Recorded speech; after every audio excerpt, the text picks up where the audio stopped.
Hello and welcome along to the latest episode of the Manchester is Red podcast from the Manchester Evening News. I'm today's host George Smith and I'm pleased to say that I'm joined by my colleague Steven Railston this Monday lunchtime. Steven, it's been a while since me and you did one of these. How are things?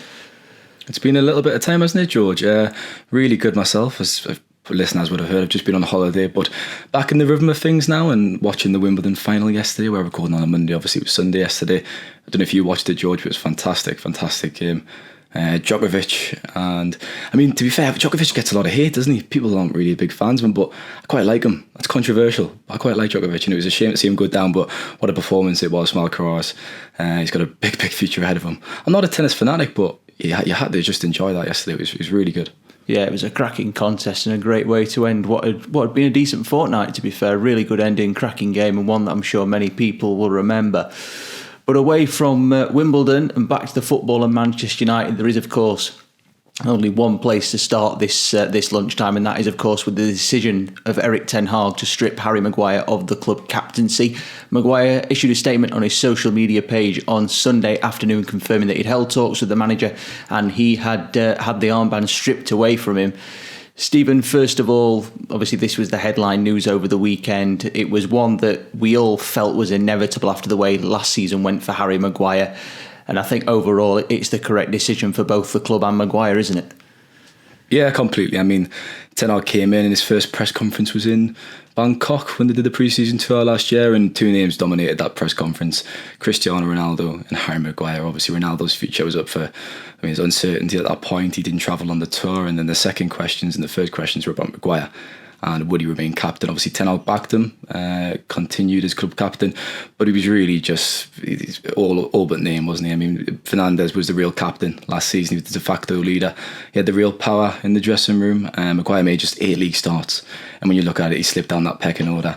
Obviously, Victor Lindelof was ahead of him for most of the season. Interesting enough, obviously Maguire kind of clawed back after the World Cup, because Varane, Martinez, obviously the first choice centre halves. Lindelof was third and Maguire was fourth in the pecking order. But after the World Cup, that changed and Maguire started to play a little bit more.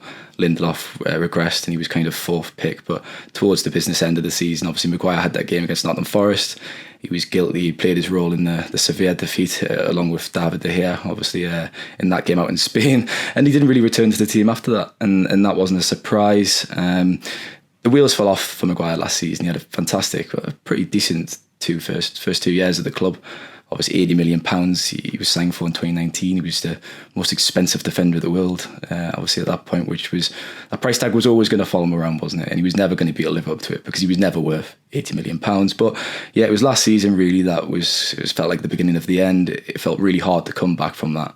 And he obviously fell down the pecking order, and rightly so. And as you've said, it was the right decision to strip him of the captaincy this summer. It did always feel inevitable, really, that it would happen. And now I guess we're looking towards who's going to succeed him as captain, and Fernandes is the most logical choice. He was, like I say, he was the de facto captain. Obviously, there's been questions about his petulance in the way he behaves with referees. You think back to Anfield, George, and it was 7-0, and he had the incident where people thought he was asking to be subbed off. Obviously, he didn't actually say that. That's just the way it came across on television. But he seems the most sensible option to succeed Maguire as captain. And I think it's inevitable, really, that Fernandes will be named as the next official captain. Yeah, you'd certainly think so. It seems like the logical choice and a sensible one for Erik ten Hag to make. Obviously, there's talk of maybe Rafael Varane could take it, maybe even Casemiro, but the language barrier might be a problem there. So Fernandes does seem like the most logical candidate to take that role. But obviously, for Harry Maguire now, he's obviously lost the captaincy. He lost his place in Ten Hag's first choice 11 a long time ago. Like you said, he ended the season behind Victor Lindelof. There's maybe even argument that Luke Shaw could be ahead of him in the pecking order for a centre-half spot now. It feels like the writing's on the wall for him now, and he really has got to try and find a way out of Old Trafford this summer. But as our colleague Samuel wrote last week, United have slapped a 50 million valuation on him. Not many clubs you'd imagine are going to be forthcoming to pay that after the last 12, 18 months that he's had. Rumours that West Ham want him on loan. David Moyes not drawn on it when he spoke to the media last night. But it does feel like the time for him to go. I mean, he played only half of United's 62 games last season, 8 Premier League starts. He's got to get out of here, not only to save his club career, but also for the warnings he's had from Gareth Southgate to get into the England squad with the Euros next summer as well. Yeah, when you look at Luke Shaw kind of surpassing him there in that pecking order, as you just mentioned, when a natural left back, is playing ahead of you in your position, it's a warning sign, isn't it? It's a clear message that you need to leave the club. I mean, I always kind of got the impression towards the end of the season that he'd want to stay. The way he was talking about it in public, I thought, do you know what, he might just kind of stay where he is and kind of fight for the position, knowing that he's not going to play, but that he's not going to get those wages elsewhere if he was to leave. And as well, the transfer fee, who's going to stump up that kind of money for Harry Maguire at the moment? But yeah, the England thing, it's a huge factor, isn't it, really? Harry Maguire loves playing for England. We know that. He's been fantastic for England, to be fair to him, and he really works well in that system, Gareth Southgate's system. He's performed it every single tournament. But at the moment, there's youngsters coming through. You've got Levi Caldwell, obviously, Chelsea centre-half, who was on loan at Brighton. He's looking really good, and he's going to put pressure on Maguire. Obviously, the tournament's coming up in 2024, so he needs regular football this season. He's simply not going to get that at United. So I think now this captaincy thing's happened, I think that's going to push him, definitely. Just push him over the edge. And I think he's going to have to tell his agent and look for a move, because it's the best outcome for all parties. We've saw it coming for ages, and now it really feels like the right time for him to move on, doesn't it? It certainly does. You know, as we've said a few minutes ago there, he fell down the pecking order. Lindelof leapfrogged him. Luke Shaw could do the same. There's no way he's going to get past Varane Martinez into that first choice starting 11. So it would make sense for all parties, you know, to cut ties. But obviously the valuation United want, as I said a minute or so ago, not many clubs are going to be forthcoming with. The thing is, he's probably worth, he is definitely worth around, 30 million. I mean, for all the criticism Maguire's got, and rightly so, because the last 2 seasons he's just not been good enough. He's too slow. He's been standing out in that defence to need to be replaced, and that's why Martinez was brought in. But he still is a good player. You know what I mean? And fans, I think, are starting to even say that on Twitter. Public opinion's starting to shift where, look, he's had his criticism, but fans are suggesting, look, in the right system, or recognising, in the right system with the right personnel alongside him, he can be a great player. And I think a top 8 Premier League club, you could see his form for England, maybe Aston Villa, obviously West Ham, he'd probably really suit a side like that. And in a back 5, I know, ironically, neither of those sides play in a back 5, but he could be really good, couldn't he? And he's still got a lot to give. He's only 30 years old, so he's in his prime years, really. Yeah, definitely, and you know that's the thing. At the end of the day, you don't play for England if you're a bad player, and certainly you're not, a key player if you're a bad player. So he's certainly got a lot more to give, as you say there. But obviously, the overriding factor of what Erik ten Hag has done with Harry Maguire, removing the armband from him, it's another big decision that the managers had to make. And you've done a good piece on this, Stephen, this morning that you've uploaded to the site earlier on about all the the big decisions he's made that previous managers wouldn't have done. He handled the Cristiano Ronaldo saga superbly. He dropped Marcus Rashford for the game at Wolves on New Year's Eve when he turned up late for a team meeting. Admittedly, there was a little bit of dawdling with the David De Gea situation, but he made the decision in the end. And now this is the sign of a manager who's got the authority to lead this team, lead this club. And as you said in your piece, it's something that's been lacking for a very long time at Manchester United. Well, when you look at his predecessor, obviously Solskjaer, and the way he handled certain situations, you look at Dean Henderson and David De Gea, the predicament they had. He didn't handle that very well, and kind of player power just festered really under Solskjaer, and that was one of the factors for his downfall in the end. That's why he had to leave the club, and why, the season before last, it just got so dreadful, didn't it? And why the worst season happened in decades. That was a huge reason for it. Ten Hag's come in. I've said this many times, I personally had my doubts whether he had the personality, whether he could command the authority at a club like Manchester United, the biggest club in England, coming from the Dutch first tier. You looked at his CV, the clubs that he'd managed. But, I mean, those doubts were quickly gone within the first few weeks. You got the impression that he really stamped his authority on that team. The players were responding to his discipline in training, and he's really got the best out of the team in that manner. And you've just walked through the season. He's had challenging dilemmas this season to tackle. I mean, Cristiano Ronaldo had to deal with him and him throwing his toys out of the pram. That might have caused problems that he couldn't have come back from, but he dealt with him really, really well. I remember thinking when Ronaldo was chatting to Piers Morgan, Ten Hag didn't say a word.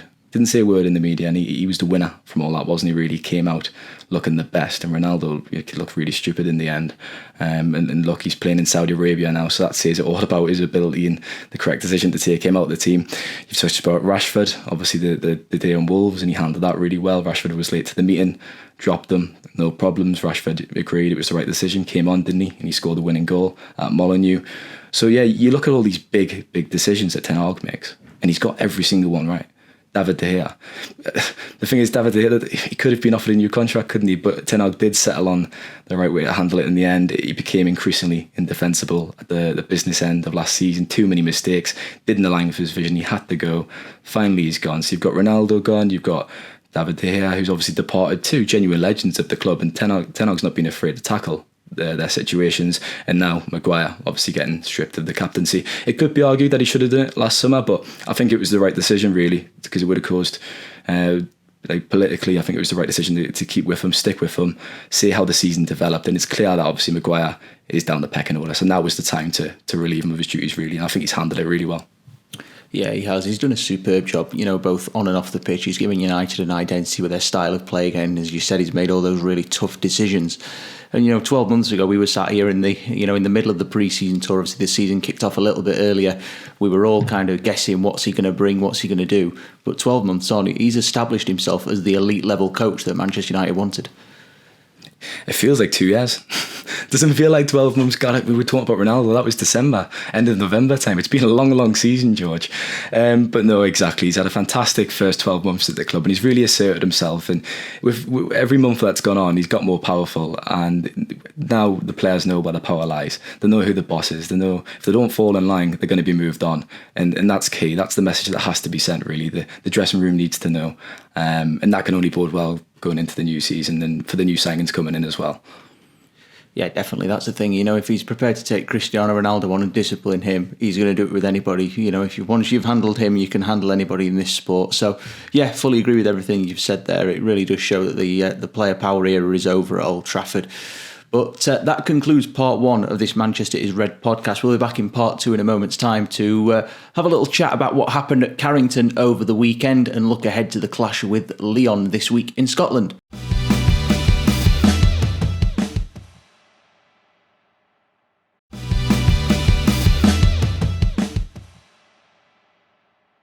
Welcome back to part two of the Manchester is Red podcast. As I said a moment or so ago, United welcomed their international contingent back to Carrington on Saturday morning, signalling the next phase of pre-season training, if you like. The big name stars were back: Christian Eriksen, Bruno Fernandes, Marcus Rashford, the list goes on. It kind of feels now, Stephen, that United are getting closer towards that big kick-off. It's 4 weeks today, United's opening game against Wolves. Obviously a lot of hard work to be done between now and then, but this really feels like the big starting point of this pre-season campaign. Now the big boys are back. The big boys indeed, George. I mean, I was hoping for a nice quiet shift on Saturday morning, and I've completely forgot. I should have known. Ten Hag did say that the players would return and report for pre-season at Carrington. Obviously, the remaining players who took part in those international fixtures in mid-June. So as you said, Rashford, Casemiro, Eriksen, etc. All the big names coming back, the big boys.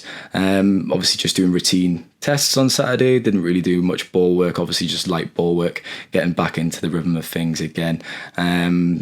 Obviously, there was a big story as well of Johnny Evans was spotted by our photographer coming in. I was told, obviously inquired about it straight away, that he was now obviously training with the club. He's been released by Leicester. He's not looking to sign him, but fitness-wise, he's training with United at the moment. Came through the academy. Johnny Evans almost made close to 200 appearances, I think, with multiple major trophies at the club. So nice to see an old face back at Carrington, and it's obviously nice to see the club welcoming back, especially academy graduates. It's nice to have that kind of philosophy, isn't it, where if players are out of contract and they are looking for a new club, the doors are always going to be open at Carrington. And Johnny Evans is a senior professional. He's seen it all in the game. He's 35 years old, so his presence around the training ground can only be a good thing for the young lads, and he's been training with the academy as well, alongside the main group. Yeah, definitely. It's certainly always nice to see. And like you said there, he made 200 appearances almost for the club, bit of a cult hero during his time there. And it's good, for a club, an academy graduate to keep those ties and keep things together. And I noticed through the training pics that the pictures that I saw over the weekend, there was a lot of smiling faces I noticed among the group. It seemed like a really, happy, united camp. And that's another thing that I think Erik ten Hag's done over the last 12 months. He's rebuilt that team spirit. There's a bond and a togetherness amongst the squad, isn't there? That's been massive. I mean, it literally was. We always hark back to obviously the season before last, where it was almost toxic and fans felt so disconnected from the team. He's come in and that discipline has been key to kind of regaining that good feeling, and the players now really look forward to going into training. There was definitely players dreading it. And the Solskjaer towards the end of his reign, and under Ranić obviously, and towards the end of that campaign, because it just got so miserable and like I say, quite toxic at the end. But no, you're right, smiles are back on faces. That was a cliche used when Solskjaer was in charge. He's putting smiles back on faces, but Ten Hag generally has put smiles back on faces. And you're right, George, the players looked in good spirits obviously on Saturday afternoon. A lot of youngsters taking part in training. You've obviously just mentioned Lyon, which is the fixture coming up at Murrayfield in Edinburgh on Wednesday, and a lot of youngsters will feature in that game again. I think the players who have just returned, so let's say Casemiro or Rashford, they're actually unlikely to play on Wednesday against Lyon because they've only just came back to Carrington obviously. So I think supporters can expect a very similar team to the one we saw against Leeds in Oslo. So a few senior heads to begin with, Mason Mount for example, Jadon Sancho, Aaron Wan-Bissaka, Varane and Martinez again, with a blend of youngsters obviously. I think there was around 10 youngsters I counted actually in the training photos in the end. And a shout out to James Nolan as well, who supporters might not be familiar with. He's 17 years old. He turns 18 in October, and he was training with the first team on Saturday. He features quite heavily for the under 18, so it was great to see him involved, and obviously quite significant for a 17-year-old really to be training with the first team, which is great to see. And that's something Ten Hag's discussed. He discussed it after the Oslo game, where the club will always want to try promote youngsters, and Ten Hag gets that. He's from Ajax, who have a fantastic record of bringing you through from their academy, so it's really great to see that as well. Yeah, definitely. You see it obviously within the United DNA to promote from within and bring these youngsters up through the ranks as they progress. And like you said there, for someone like James Nolan, for the experience of getting to train, even if it's just a one-off with the likes of Marcus Rashford, Casemiro, Christian Eriksen, that the confidence and the harmony they must take from that. What an opportunity. And, for them potentially to maybe get some minutes on Wednesday at Murrayfield in that game as well. It shows that Erik ten Hag is willing to give everybody a chance in pre-season. He definitely is. A funny little story actually. Kobbie Mainoo, I think he's going to be the breakout star really of this pre-season. I think supporters are starting to realise how much talent he's got. I was talking to a coach who works with Mainoo, and he described his first training session when he trained with the first team, which is I think last season now, so quite a long time ago. But he came back and the coach said to him, "Kobbie, how was it? How did you do?" And Kobbie Mainoo's obviously he's a very grounded lad. He keeps his head on his shoulders, and he kind of I did okay. I did all right. That coach then spoke to two senior players, and they were like, "No, he did really well. He really held his own." So that just shows you the kind of personality of Kobbie Mainoo. Anyways, he's never going to big himself up. He's quite a humble lad. But obviously the youngsters, he's one of the main ones, isn't he? Who we're really excited to see more of on this tour. United are flying to America after that trip to Edinburgh on Wednesday, so they've got a game against Arsenal on Saturday afternoon. And Hannibal and Kobbie Mainoo were the ones that kind of really stood out against Leeds, so hoping to see more of them. I think long term, Kobbie Mainoo would probably develop into a number 8. He's played in different positions for the under-21s when I've been along to the games, and that's always going to be part of the plan for coaches, because they like to play them in different roles to really test them and really challenge them for under-21s and kind of accelerate the development. You've got to keep giving these players problems so they're not too comfortable. But I think long term he'll be a number 8, and I think that's kind of the position he played against Leeds as well, alongside Mason Mount and Hannibal in Oslo. Obviously it was last week. Yeah, he was certainly effective in that game against Leeds. He was very, very good in that first half. I thought arguably him and probably Mount and Ahmad were probably the standout 3 in that opening 45 minutes, mate, who really bossed in the game. But speaking of youngsters, well, he is still a youngster, even though we do class him now as a first-team regular, Alejandro Garnacho. It's easy to forget he's only 19 with the hype that surrounds him. You can't miss him, George, with that blonde hair now. He stands out like a sore thumb, doesn't he? He does. To be fair, a lot of them have got the blonde tips, so maybe not actually. You can't miss him with that trim. But Garnacho over the weekend, there was a little bit of a momentum on social media, a bit of a conversation about his kit number, because people picked up on the fact that he'd not got a number on his training top. But when some more pictures dropped later, there was still the number 49 on his shorts. Obviously, he's missed out on the number 7 shirt that's been awarded to Mason Mount. But obviously, there's still talk that he could get an upgraded number. Talk maybe of possibly the number 11 shirt, depending on what happens with Mason Greenwood. Does it really matter that much, Stephen, what number he's got on his back? Because obviously there was a lot of hype about him getting the number 7 shirt. He's got to get it. It suits him down to the ground. But realistically, him not getting that number 7 shirt probably eases the pressure on his shoulders for now. You can't get away with anything these days. I mean, supporters are so eagle-eyed. The second a photo drops on social media, fans are so quick on it. It's quite impressive, to be fair. It's quite a skill. I mean, it's our job to kind of analyse those things as well and spot those things. So maybe we're just getting outdone. But you're right, George. So obviously he didn't have a number on his kit. Obviously, Garnacho, it was 49. But he's got such an increased role in the squad now, really. He's kind of the second in line on the left wing behind Marcus Rashford. He took over Jadon Sancho last season. So he is probably going to get a number, or we know he's going to get a number to kind of reflect that importance or the increased importance that he's got. Which number that'll be, the jury remains out. We'll have to see. As you said, number 7's been taken by Mason Mount. You think of the world-class number 7s the club's had over the years, Cantona, Beckham, Ronaldo. I think it's probably a blessing in disguise, you're right, George, that Garnacho didn't get that number 7, because let's not forget, he is just a very young lad. It is a lot of pressure to wear that shirt. However, I will say he could probably handle it. He's a very, very confident young lad. He believes in his own ability, and I think that's quite endearing, actually. I think in this country we're kind of conditioned to not like these kind of borderline arrogant players or really confident players, because the Americans love them, don't they? They love kind of these big personalities, and us Brits were kind of conditioned to like more of someone who's a bit more humble. But if Garnacho was given that number 7, I think he would have been fine with it. But yeah, we'll have to see what number he's going to be given. You've just said number 11 possibly, but Mason Greenwood still has that number. So we need to see what happens to that situation, if possibly a few more pieces on the chessboard need to be moved around before Garnacho's given a new number. Yeah, definitely. And I think, possibly part of the reason why he didn't get the number 7 shirt is obviously Marcus Rashford's ahead of him in the pecking order for that place on the left wing, and it's going to be impossible to dislodge him after the season he had last year. Garnacho, I had a look at his numbers actually the other day. I think it was one day towards the back end of last week, and 10 direct goal contributions at the end of the season with very healthy numbers for a 19-year-old. But only 2 of those 10 contributions came as a starter, which suggests he is more effective at the minute as an impact player off the bench late on in games. So that's probably another reason why Erik ten Hag has not, given him that number 7 shirt, doesn't quite consider him as the starter yet. But there is going to come a point, probably maybe a year, 2 years down the line, where he is going to want to start every week. But obviously Marcus Rashford at the minute, he's got that left wing position tied to his name. We could definitely see Rashford playing up front again. I mean, that's quite more than possible. Yeah. He played in that position obviously quite often last season. And when you look at the strikers who are available, obviously signing a striker was their priority heading into the summer window. But at the moment, it's Anthony Martial, and he can certainly not be relied on to be fit. He's obviously is he made a paper mache, George, at this point? I think he probably is. It's certainly an argument I think Martial. We could discuss. Yeah, so I mean, if Rashford plays up front, that does open it up. And I think if Garnacho is really, if he hits the ground running at the start of the new season, and he's starting to really impact games a bit more across 90 minutes, because let's face it, as you've said, that's the thing that he probably needs to improve on. When he started games, he's not been as effective really, and he kind of loses that impact. And he's a genuine game changer off the bench, and I guess that's what he's got to prove, that he's not just a game changer, that he can do it from the start.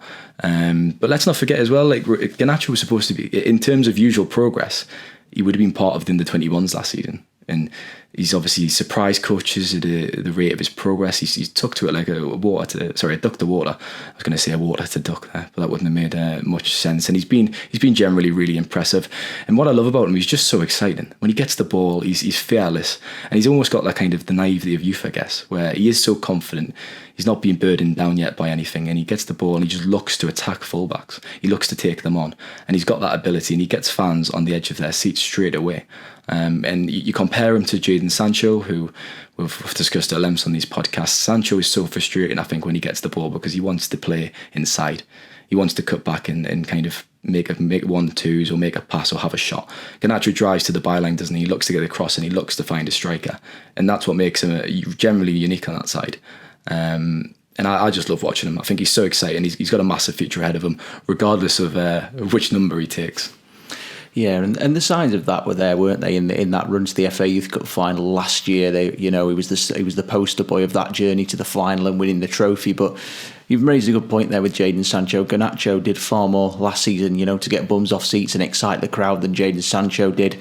And Marcus Rashford, he's the top of the pecking order for that left wing spot. Sancho, though originally signed to play on the right, has produced his best football on the left. But Garnacho now arguably ahead of him in the pecking order for that left wing spot, which potentially means Sancho could be rivaling Anthony for a place on the right. But then, of course, we've got Ahmad to enter that conversation. Facundo Pellistri still here as well for now. So realistically, Garnacho, he's moved ahead of a lot of senior figures in this pecking order for a place out wide, hasn't he already? Which, like you said, for a player that realistically should only be playing in the under-21s at the minute. He deserves immense credit for that. But also, I'm scratching my head. I'm banging my head against the wall with Jadon Sancho. This will obviously be his third season at the club. When he was signed from Dortmund, it was 72.8 million was the exact figure, the transfer fee. And I've wrote this quite a bit. I generally think that was a bargain at the time. You looked, I think Manchester City signed Jack Grealish for 100 million. Both of them had quite indifferent first seasons, it's fair to say, and Sancho was obviously going to get the benefit of the doubt in that first year because, as I said with Maguire, the wheels fell off for everyone really.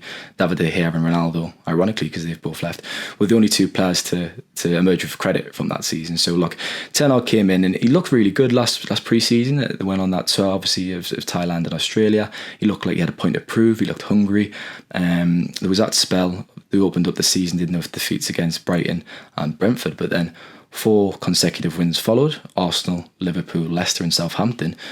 Sancho scored against Liverpool and he got the ball in the box, did that little swivel, it was a fantastic goal, and then he scored the only goal against Leicester at the King Power Stadium as well, 1-0, and he just looked so happy after he scored that. I just remember seeing the smile on his face thinking this is going to be the moment he's going to kick on. We're finally going to see the Sancho from Dortmund, but he obviously had those issues during the season, halfway through. He did make the England squad for the World Cup, and when he finally returned in February against Nottingham Forest, it was quite emotional, I think, for some people connected with him when he returned that night. It was clearly a big moment for him, and fans sung his name in every corner of Old Trafford in that game, and he applauded all corners of Old Trafford as he left.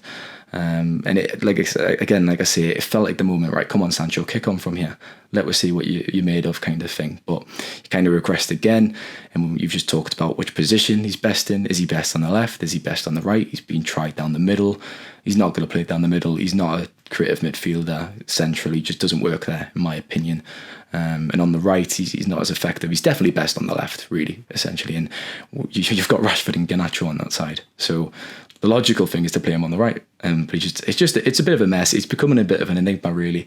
And if he doesn't kick on now, if he doesn't really deliver this season, it's going to have to be his last at the club, I think, because he's had so many chances now. There's no real excuses anymore left for Sancho, and it's really time for him to show why he can succeed at Manchester United, or his days will be numbered. Yeah, definitely. I fully agree with that. It does feel like, third chance. Is it going to be third time lucky for him? That's what it feels like. Let's hope so. Let's hope so, because, when he played for Dortmund, George, he was fantastic, wasn't he? He really was, and he looked so exciting. He was generally one of the most exciting talents in Europe at that point, and he's just regressed. He's just not looked capable of playing for the club. And unfortunately, that is the reality. Some players just aren't cut out to play for the club, and hopefully that doesn't apply for Sancho, but I guess we'll know more in 12 months. We will, and furthermore on him, it was almost as though it was impossible to not imagine that he wouldn't have gone to the World Cup last year. It was ideal age for him to go there and show the world what he was capable of after what he'd done at Dortmund, and obviously going back to Germany next year for the Euros, it would have been another opportunity, but it just feels like he's so far away from that squad right now, and he's got a lot of work to do, and it could be his last chance this forthcoming season at Old Trafford. So we'll see how that one plays out for Jadon Sancho. But that does conclude part 2 of this Manchester is Red podcast. We'll be back in part 3 in a moment so time to have a little look at the transfer front with the latest on Andre Onana, and look ahead to the upcoming pre-season tour and trip to Murrayfield on Wednesday.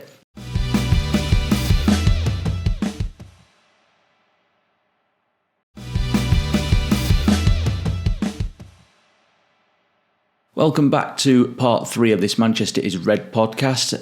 As I said a few moments ago, United off up to Murrayfield on Wednesday to take on French side Lyon in what will be their second pre-season friendly. As Stephen mentioned earlier on, the squad's likely to be made up of the same group of players that travelled to Oslo to face Leeds United last week. Stephen, I believe you're making the trip up to Scotland for this one. Looking forward to it. It's going to be a bit of a different test for United compared to the Leeds game, isn't it? Well, my mum's actually from Glasgow, George, so going to her homeland, making the trip north of the border up to Scotland. I was actually in Edinburgh just a few weeks ago for a Bruce Springsteen concert. I had to miss out on the media game because of that engagement, but it was worth it. Bruce Springsteen was fantastic, as you can imagine. And I'm going to try get a Bruce Springsteen related reference in Match Report. Glory Days is shouting out to us at the moment because you can definitely work that in. But no, it should be a decent little game. There'll be a big crowd as always. United have got a big following wherever they go. It was a sellout in Oslo, but I've noticed there's actually still tickets available for Wednesday's game at Murrayfield. So if you are fancying a late trip to Scotland, check them out and get yourself across. But no, as we've said, probably the same kind of team, the same approach taken by Ten Hag for the game. It will be a blend of youth and experience, as I've said, and we will see wholesale changes at the break. Obviously, he made 11 changes at half time against Leeds, and he replaced the full starting lineup. Even Tom Heaton got replaced by Kovar. So I'm expecting more of the same, just another run around. I mean, these games are for fitness, really. That's the thing. Ahead of the new season, there is sometimes not much you can take from them. But I've mentioned Kobbie Mainoo, really excited to see him in the flesh again. It's been a while because he was injured towards the back end of last season. He missed out on a few of the under 21 games. So it should be really, really good to see him. Obviously, Hannibal, Ahmed, we've mentioned the main protagonists, really. Alvaro Fernandez as well, left back. So he's probably going to start as well. So the fly to America, I think they might fly on the same day, actually, on the Thursday. So they've got the game in the States, New Jersey against Arsenal on Saturday. So really, just the youngsters will be featuring on Wednesday, and then we should see a proper team. I say proper in quotation marks, against Arsenal on this weekend on Saturday. I suppose the only difference that there might be, if Erik ten Hag chooses to, of course, nothing, you can't really predict much in pre-season, but on Wednesday at Murrayfield is maybe, obviously in the first half against Leeds, it had a much more senior look to it, whereas in the second half, it literally was the kids and the kids only. Maybe you might just mix it up a little bit more and maybe chuck a few of those youngsters, such as Joe Hugill, Noah Memorand, who both scored last week. They might bag a start, maybe play alongside the likes of Mount and Varane for a little while. I suppose that's really the only differences that we might see in this squad, given that Ten Hag said last week that he doesn't expect any of his international contingent to play in this game. See, George, you're making a mistake there. Ten Hag's a creature of habit. He loves to repeat his lineups. He's consistent with his team selections. That is very true. So yeah, I definitely expect. I think, to be honest, the same team. I'd imagine. With, as you said, Joe Hugill, he's worth talking about, to be fair. The under-21s last season, they started very slow. They had a bit of an underwhelming season, but coaches were still happy with it because of the way individually the players developed, and that's obviously the main target, to get them to the first team. But when I was going to games, George, I was banging my head against the wall, just like when I watched Sancho, because they couldn't score, right? They were making all these good chances, they were doing well in the final third, but they couldn't find the net. Charlie McNeil was starting the majority of games at that point. Joe Hugill was actually injured, he was sidelined. But then when he came back from injury in late October, Hugill, he started the majority of games and he scored 10 goals in 11 league starts, which was a really fantastic return. He made a big difference. McNeil left the club in January on loan. He joined Newport and he's not been involved. If anyone's noticed why McNeil's not been involved, it's because the club are planning to send him out on loan again. So it was pointless really involving him in pre-season because he will be going out on loan, possibly to a League One club. But yeah, Hugill, an exciting one to look out for, I guess, because I'm not trying to say he's going to be the next Harry Kane or he's going to be fast-tracked for the first team, but he does know where the net is at under 21 level anyways, and it was great to see him find the net against Leeds. Yeah, I think a few of us actually thought he might have started that game on Wednesday in that front three, with obviously Anthony Martial missing out on the squad that went to Oslo. So maybe he will get a chance on the start against Lyon. We shall see. But beyond that, as you mentioned, Stephen, they will be flying off to the States for the official pre-season tour when pre-season really does start to kick in. And obviously there's only one man that everybody's talking about in that sense at the minute, and that is Andre Onana. Will he go on this tour? Probably going to be too late for United to get everything done in time for him to go with the rest of the squad on, I think, on Wednesday evening or Thursday morning. I think it's around that period when they will all fly off. But there's certainly a chance that he will meet up with them out there and play in some of these games that they've got coming up. You know, we've reported over the weekend that the deal is edging closer and closer, and it feels like it's just literally a case of getting the medical done now and you know, crossing those final T's and dotting the I's. Once it's done, though, it's a significant upgrade, I think, on David De Gea. Obviously brings a complete different style to the team, and it's one of those signings where United really do need to get this tied up sooner rather than later because of the shift in style he's going to bring that everybody's going to have to adjust to. Inching closer to Andre Onana coming in. A fantastic signing he'll be, and as you've said, completely different styles from David De Gea, who at times, I think a toddler could have kicked better than De Gea in some games. There's a clip against Real Bet, as we mentioned on the podcast on Friday, a kicking disaster class it was, in those 2 minutes from David De Gea. But Onana, in comparison, he's fantastic with his feet. He's so comfortable on the ball. Whenever he's pressed, he doesn't really flinch. And as I said on Friday on the podcast, he's really good at just funneling the ball into midfield, playing those kind of killer passes. And let's face it, those passes are a bit riskier, and risk, you know, with more risk does come more reward. I think that there probably will be a time next season, George, where he might make a mistake. He might, you know, a pass might be intercepted, but fans have just got to be patient. It's part of the process. And he's really going to take United to that next level. I thought keeping De Gea at the club would have kept the rebuild back, really. It would have set a ceiling of the progress that could have been made. But obviously De Gea's left, and Onana's the man who's been brought in. He's worked with Ten Hag before, which is a huge positive. Ten Hag is massive on doing his due diligence with players and making sure they're the right personalities to come to the club. But he knows all about Onana, so he must be the right man to come in that regard, really. And we all questioned the kind of policy of signing players that he knew last season, didn't we? Last summer. But it's worked. So I think, you know, it's an important aspect that he knows Onana, he knows what he's going to bring to the training ground. He's going to be a positive influence, and he knows all about his quality, which ultimately is what he's being signed for.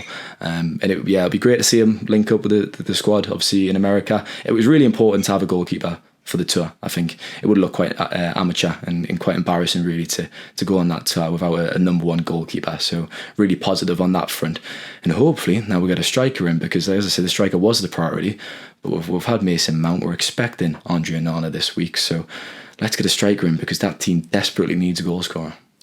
It certainly does. I mean, Rasmus Højlund has obviously been identified as the primary target now. Obviously, the ship has seemingly sailed with Harry Kane. That's going to be a non-starter. But Højlund, you know, it's another one of these, as I've done a piece this morning, which kind of resembles a bit of a gamble because of his age. He's only 20 years of age, doesn't turn 21 until next February. But I think Erik ten Hag, based on what he did last season with the signings he made, such as Lissandro Martinez, Christian Eriksen, obviously on a free transfer, Tyrell Malacia as well to an extent, you know, he's earned the right to take these gambles, because more often than not, he has nailed the recruitment in the last 12 months.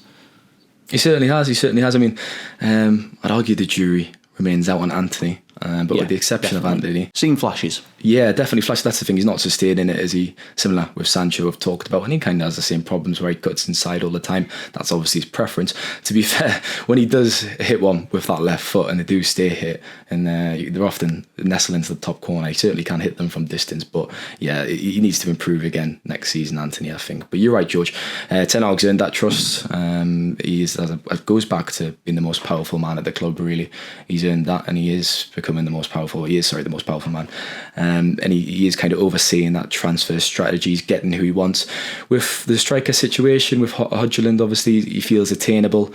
Atalanta, there's talk obviously of them demanding silly money, 70 million, but realistically, I think a deal between 40 to 50 million could be struck for him, which it probably still is overpaying for a man of his profile. He's 20 years old. He's not been prolific for Atalanta last season, let's face it. But he obviously has clear potential. The scouts like him, Ten Hag likes him, so that's a massive compliment, and I guess that's the main point. And then you look at the other options, who obviously we're all talking about Harry Kane and Victor Osimhen at the start of the window, but that's the key thing. They just seem unattainable. Napoli's chairman's come out. He said, look, no, Osimhen is staying.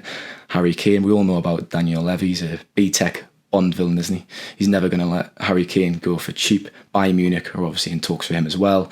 I mean, Kane, for me, he'd be the perfect signing. He really would. I think he's a player who would suit a Manchester United shirt. A ready-made striker, guarantee of goals. I think he scored 32 last season, something ridiculous like that, and considering Tottenham were struggling so much, that is a really, really incredible achievement. I'd argue it's actually better than Haaland scoring his goals, because Haaland's in a team, and in a Manchester City team that are just absolutely brilliant, create so many chances. But Kane was in a rubbish Tottenham side, and he still performed. So a shame, really, if one of those can't be signed or landed, because I think Kane and Osimhen would be fantastic. But yep, if Højlund is the man, then that's a vote of confidence, and obviously supporters have got trust in Ten Hag, and let's hope he gets it right again.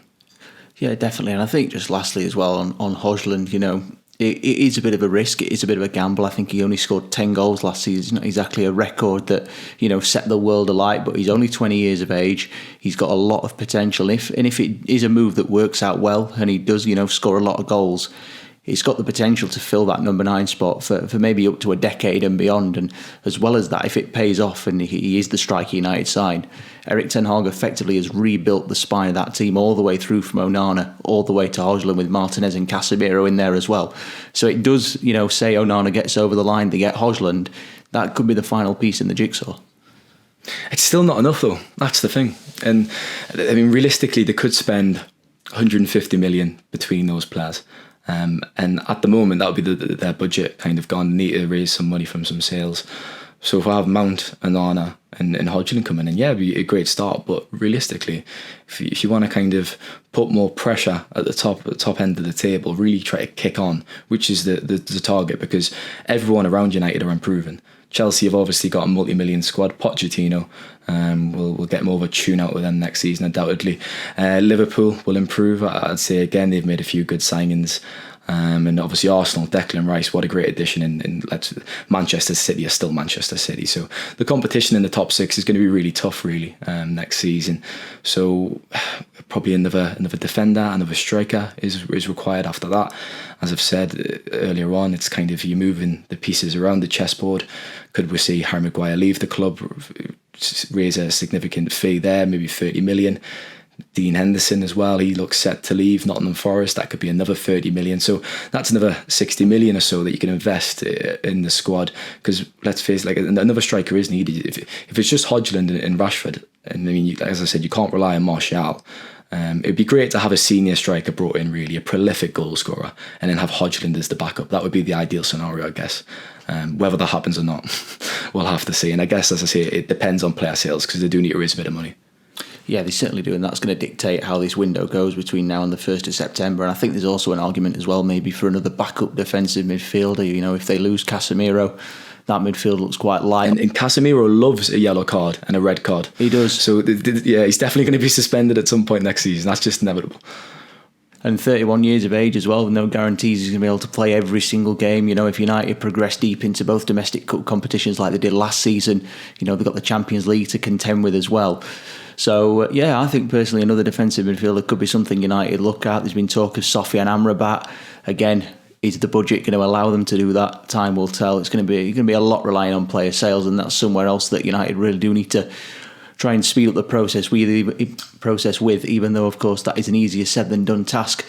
So, I think that brings an end to this week's episode of the Manchester is Red podcast. A big thank you to Stephen for joining me.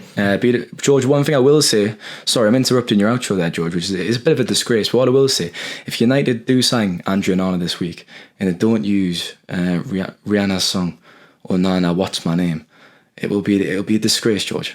It'll be travesty. So let's hope. I'm not going to sing it. You're not going to get us singing it before the end of the podcast. But let's hope they use that song. It seems too good to be true, doesn't it? It certainly does. But it'd be quite a good way to announce him that. So keep your eyes peeled, maybe United's social pages, to see if they do get that Onana deal done and see what song maybe comes with it. But that does officially mark the end of this episode of the Manchester is Red podcast. As always, if you enjoyed listening to this episode and would like to watch it as well, we are now on YouTube. Just search Manchester is Red and you can subscribe to the channel there. We're also available on TikTok now as well, so make sure you head over there to Man United MEN and drop us a follow. As ever, we'll be back later in the week to discuss the latest United news, possibly reflect on the signing of Andre Onana perhaps, and look ahead to the start of the pre-season tour in the US. Have a good week, and we'll catch you again very soon.